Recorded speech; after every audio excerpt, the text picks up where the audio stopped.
This is the story of an American college student, Michelle, and her two pals, Nathan and Isaac. At first glance, Michelle, Nathan, and Isaac seem like ordinary people.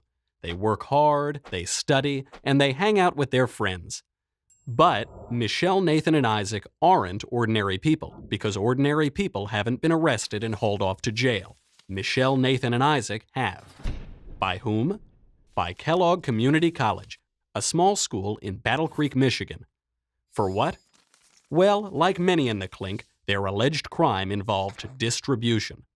Not of drugs, but of little pocket-sized copies of the U.S. Constitution. That's right. Michelle, Nathan, and Isaac's life of crime began, like most do, because they love 18th century American history. The Constitution, the Bill of Rights, the Declaration of Independence. To help other young Americans learn about this history, Michelle decided to start a Young Americans for Liberty Club at Kellogg to educate students about the Constitution.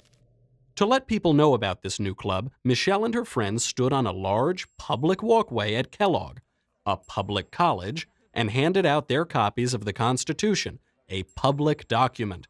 Some students accepted the free constitutions, others ignored them and kept walking. After a while, a friendly campus administrator walked by. His name was Drew Hutchinson, the manager of student life. Mr. Hutchinson informed Michelle, Nathan, and Isaac that they had to stop what they were doing right away. Why? The students asked. They weren't obstructing anyone's path or interfering with any nearby events. Because, Mr. Hutchinson explained, of the school's speech permit policy, which prohibits free speech in any outdoor location and requires students to get the school's permission before engaging in any expressive activity. Mr. Hutchinson said it was his job to protect Kellogg students, many of whom, and he really said this, are from rural areas where they are taught to be polite and don't have the internet, and so may not feel comfortable ignoring Michelle, Nathan, and Isaac. Michelle, Nathan, and Isaac couldn't quite follow Mr. Hutchinson's logic. After all, they thought, in America, no school or person has the right to limit freedom of speech. It says so right in the little pocket-sized Constitution. So they continued handing out the document to students passing by. This made Mr. Hutchinson less friendly. Much less friendly. He called the campus police chief, who threatened to arrest Michelle, Nathan, and Isaac if they didn't stop at once.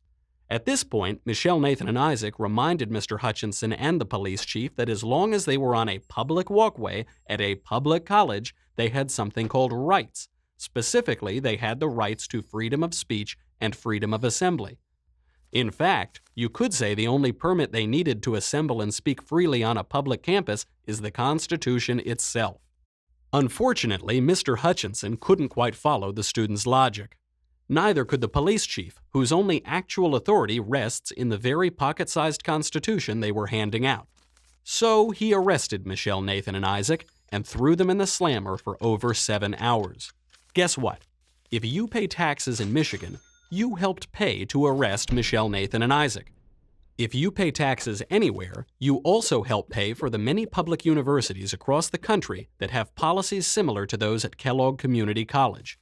Policies that forbid students from exercising their God-given, constitutionally protected rights. But most students won't even know what they're missing out on, because if these schools have it their way, they'll never teach the Constitution in the first place.